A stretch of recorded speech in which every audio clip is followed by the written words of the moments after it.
ఇదంతా ఒకవైపు సరే లోపలేందని చెప్పేసాం. మాగుంట గారికి చెప్పాం. ఇక బయటకు వచ్చిన తర్వాత అప్పటికే పివి గారికి భారతరత్న ప్రకటించారు. భారతరత్న ప్రకటిస్తే అక్కడ ఉన్న మీడియా మొత్తం జగన్మోహన్ రెడ్డి గారిని పిలుస్తుంది. తెలుగు వాళ్ళకి భారతరత్న ఇచ్చారు, ప్లీజ్ వన్ కామెంట్ చేయండి, వారి గురించి ఆయన చెప్పండి అని చెప్పని వారు నమస్కారం పెట్టుకొని వెళ్ళిపోతున్నారు. తెలుగు వాళ్ళకి భారతరత్న ఇచ్చినప్పుడు, అంత అద్భుత విశిష్టమైనటువంటి పురస్కారాన్ని అందజేసినప్పుడు ఒక్క నిమిషం ఆయన చేసిన సేవలకి వారికి భారతరత్న ఇవ్వటం అందరికీ సంతోషదాయకం, గర్వకారణమైనటువంటి విషయం. ఆయన తెలుగు ప్రైడ్, ఆయన ఇండియా ప్రైడ్, ఆయన ఆర్థిక సంస్కర్త. కొన్ని రెండు మంచి మాటలు చెప్పి వెళ్తే అయిపోయేది, కానీ ఆయన అక్కడేం మాట్లాడాల. వాళ్ళందరూ అడుగుతూ ఉన్నారు, ఒకసారి వీడియో ప్లే చేయండి. అది చాలా ఆశ్చర్యంగా ఉంది. So just one comment, sir, on Bharat Ratna for PV Narasimha Rao, sir. Bharat Ratna for PV Narasimha Rao, sir, for a Telugu person, sir. PV Narasimha Rao. Sir, what do you say Bharat Ratna?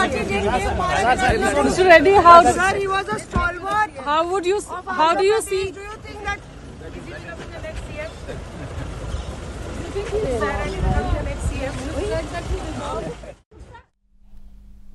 మాట్లాడాల. సాయిరెడ్డి గారు మాట్లాడుతున్నారు, సాయిరెడ్డి గారు మాట్లాడుతున్నారు. ఎవరుండి సాయిరెడ్డి గారు ముఖ్యమంత్రి అని అడిగారు ఎవరు జర్నలిస్ట్. అంతే కదా, సీఎంగా ఆయన మాట్లాడాలి కదా. అంటే తెలుగు వాళ్ళది ఇంకోరిది అయితే ఆయన మాట్లాడాల్సిన అవసరం లేదు. కానీ బట్ అంత విశిష్టమైన పురస్కారం ఇచ్చినప్పుడు ప్రాబ్లం ఏంటంటే జగన్మోహన్ రెడ్డి గారికి ఒక స్క్రిప్ట్ ఇవ్వటం అలవాటు అయింది. ఆయన ఆ స్క్రిప్ట్ను మనసులో పెట్టుకొని చదవటం అలవాటు అయిపోయింది. ఆ స్క్రిప్ట్ లేకపోతే ఆయన మాట్లాడలేకపోతున్నారు అనేటువంటి పరిస్థితి కలుగుతూ ఉంది.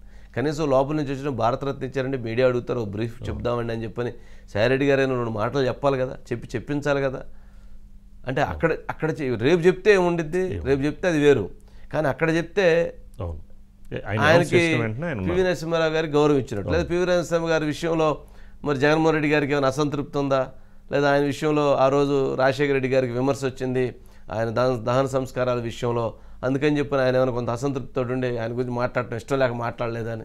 ఎంత శత్రువు అయినా ఎంత ఇదైనా కానీ ఇలాంటి సందర్భాల్లో వారి గురించి గొప్పగా చెప్పడం మంచి పద్ధతి, మంచి ఆనవాయితీ. మన దగ్గర చెప్తుంటారు ఎవరైనా కానీ, మన దగ్గర గ్రామాల్లో ఏ ఇంట్లోనే కుటుంబంలోనైనా కానీ అవతల వాళ్ళు కష్టంలో ఉన్నప్పుడు వెళ్ళి సహాయం చేయండి.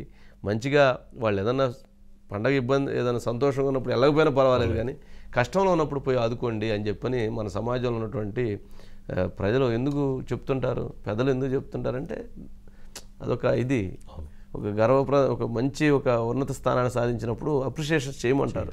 ఎందుకు? సంతోషం. ఇవన్నీ మరి వారికి ఎవరు చెప్తారో ఏమో కానీ